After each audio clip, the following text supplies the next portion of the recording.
Okay, hi there. This is Life Prep here. This one here is, as you can see, I'm talking about RVs again. It's talking about using a family RV as the ultimate bug out vehicle. Now, this here, of course, was published on August 22nd, 2013 by Survival Guide. So, go check his clever survival list out and do more research, more read on it. But it talks about it says, I have heard many people talk about using the family RV or recreation vehicle, to bug out. Many people are said that it is the ultimate bug out vehicle. Now, when I'm asking about it, my first answer is typically yes and no. It really depends on the situation. Now, I did another video talk about RVs and things, and some of it he was kind of like, you go to these camps and da da da all that, but he had many good points on it, and there's positive, negative, and everything. It said RVs have some inherent advantages and disadvantages we'll consider as a BOV. I wanted to just write some thoughts down about them, and like I said, this, like I was saying, there's pros and cons on anything. So, as I taught my last video, you need to take into consideration what if you break down. You need to make sure you still have bug out bags situated. You also need to think about the physical condition of your family members and what alternatives you may need to do in case you have to abandon that vehicle and go on foot. So you need to think about that as well. It says if we had get a bad storm and a tree falls on our house and we have an RV which is untouched, we have a place to stay. We have a secondary shelter. If we are doing the correct thing and placing our food stores in multiple places, we will probably have food in the RV as well. So then again, that's where you need to think about putting your food in different areas, not in just one area. If you have a garage or something, you need to think about putting your food stash there. Even your vehicles is something to think about, especially if car situation. A truck can be a little bit harder to store stuff unless you've got a camper or you got maybe a toolbox on the back or something. Then you need to kind of rethink how you're going to put something in there for storage situation. But even having a little bag set up with some extra water, maybe food or something like that, have on hand in case the situation, even if you break down, that's a good thought from that. Now he says if you live in Florida and a week from now you will be hit by a hurricane, you will have plenty of time to bug out using the roads. So that's something you need to think on right there is relocating. You need to have the road maps, and it doesn't hurt if you're able to think about your routes where you want to go. You need to sit down with your family and discuss the best possible routes. Going the main roads is not always the best thing because traffic can be really heavy there. You need to think about that. Another thing, a lot of people cannot afford to just up and leave a week before. Someone has to stay until the last minute of their job because the companies are going to keep going. They're not going to close their doors down in most cases until 24 hours before that hits. So you need to think in that situation. If you only have 24 hours to leave your home, which route do you want to go? You want to go away from the storm, but you necessarily don't want to hit the main roads. You want to try to go the back roads to avoid as much. You need to think about a route, and you also need to test that route if you choose to use RVs in that situation. So then it says, for this reason, the RV is not a good BOV for acquired disasters. It is hard to get away from the danger coming. If you are stuck between vehicles on the highway, this is another reason why I recommend so many mapping devices and maps, as he was talking about. This is another reason the RV stinks as a BOV is that it cannot go where most SUVs can go. A good Wrangler 4x4 Expedition or another large four-wheel drive vehicle will do much better if you're planning on going into the logging roads. And so that's something you need to think about. Like I said, he's talking about the RV is not good for certain areas. So then again, that's where it's important to map yourself out and decide on that situation. The vantage point of the SUVs and the four-wheel drives is you can pack up your sleeping bags, you can pack your food up. It may not be the most comfortable thing in the world, but you would be able to get into some areas that you can't. So that's something you can think about on that. For me, having a camper and hooking my vehicle up to camper is something that sounds good, even better to me, because if I have to leave the camper behind, I can still have my vehicle to use. So that's something to think on right there. It says the amount of money it would take someone to place a 4x4 on an RV would be insane. And you still wouldn't have a good time.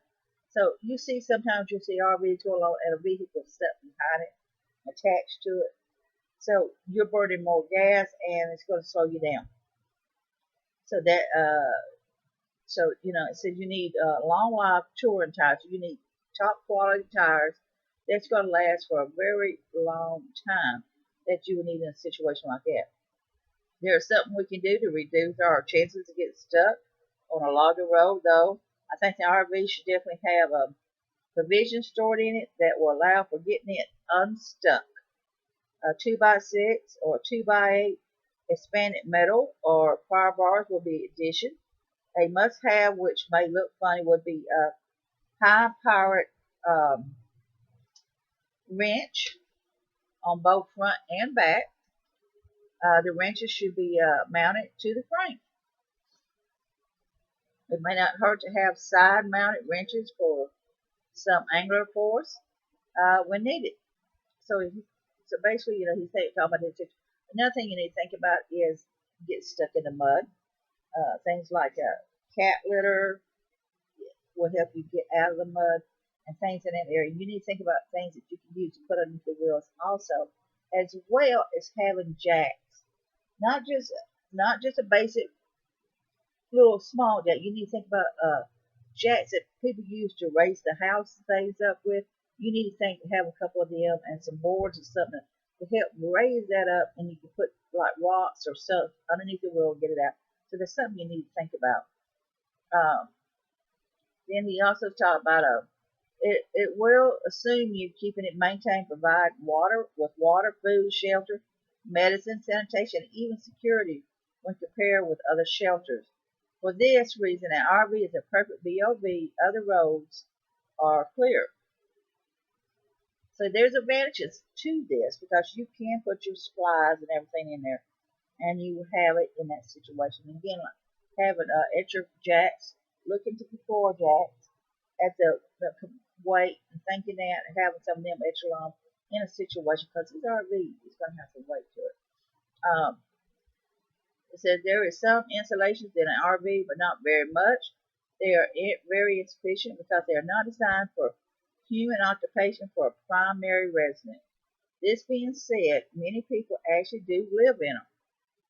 Some stay in parks and others bounce back and forth from north to south and back when the seasons change. So they're kind of like nomad RVers. So they have that vantage point away because they're back and forth. Some of them has found ways to make money while living in the RV, or they have retired early, or whatever reason is, and they have chosen this way a lot. Says I actually know someone who is living not in an RV but in a camper, which is the same thing without his own motor. He has for several years now, and he loves it.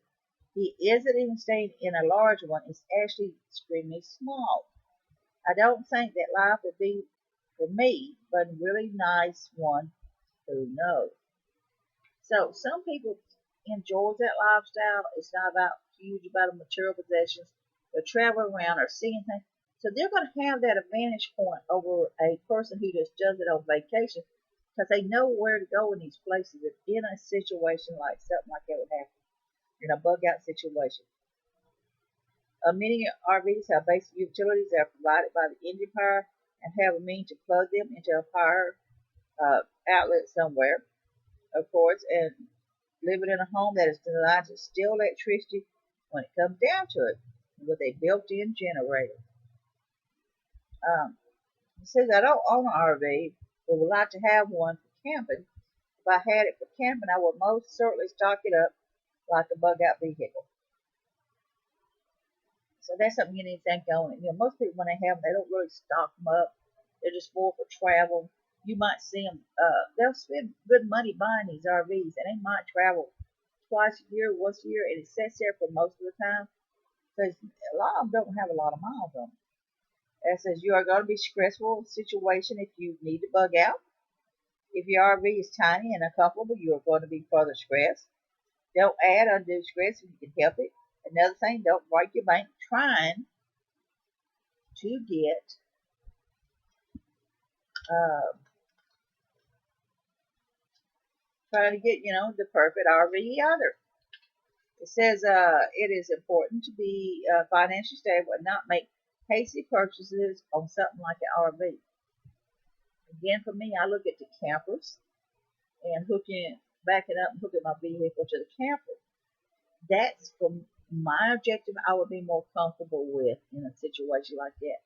But there's nothing wrong with the RVs either, because that is the route you want to go with.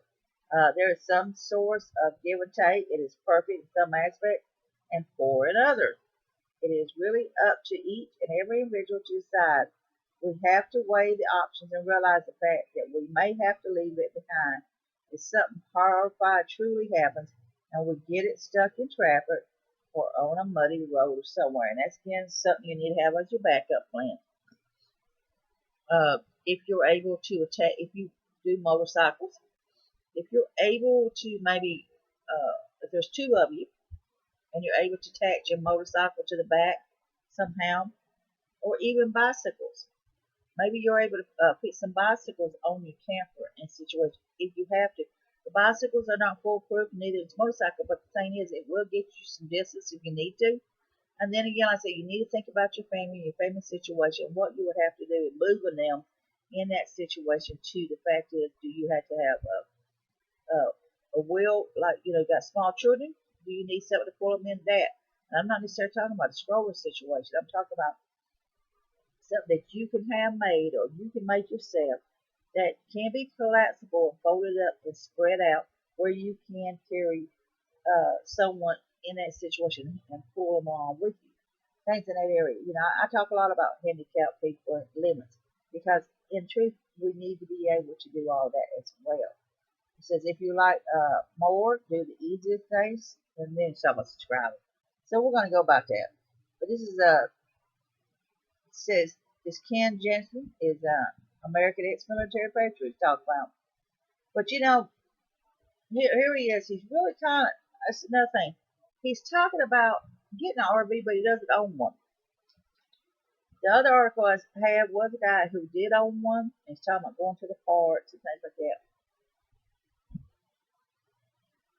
If you have the money to get one, you don't have to spend an arm and a leg. You can get a cheaper one or whatever. You need to think about the pros and cons. You need to think about what you can store in it. You need to think about the amount of gas it's going to use and what you need to keep in it. You need to also think about having a possible, maybe some bicycles, or maybe be able to attach a couple motorcycles to it somehow or whatever, if you're able to do that. And you also need to think about having bug out bags where you may have to go on foot and leave the camper behind in an shtf situation.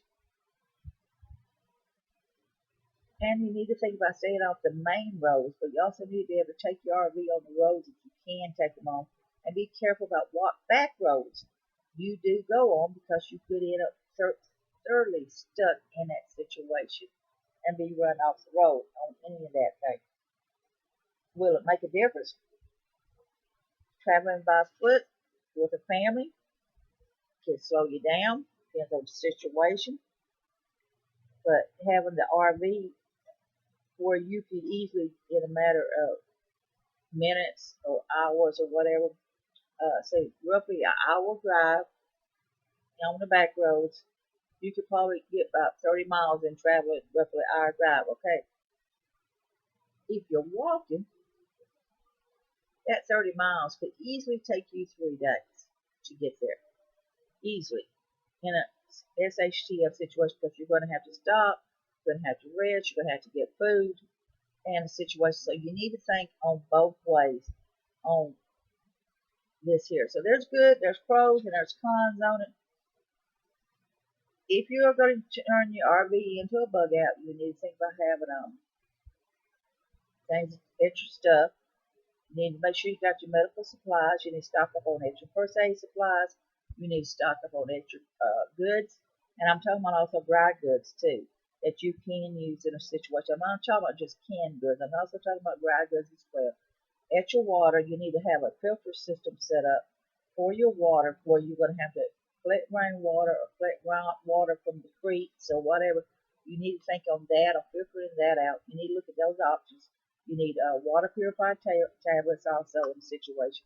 You need coffee filters to help filter your water, even bandanas or whatever. But you need to think of all these different ways also in that, as well as different types of jacks to jack your RVs up out of mud holes and things. And I'm talking about looking into the floor jacks that you can use and putting keeping a piece of wood there to help support it to raise it up, not just regular tire jacks. And you also need heavy duty tires on these things that's going to be tough and last in a situation, and not use some cheapo ones too that wouldn't last many miles. You might have a choice on one, and it depends on how much you travel in that RV also. You need to think out and you need to work your routes out and try it and test it out with your RV in a situation. So check this article out here and read it more thorough and see what you think. And if you're thinking about it, let me know what you think. If you do have one, let me know what you've done to it, so and share it with other people. So this is Live Prepper here. I want you to be safe, be happy. Bless you all.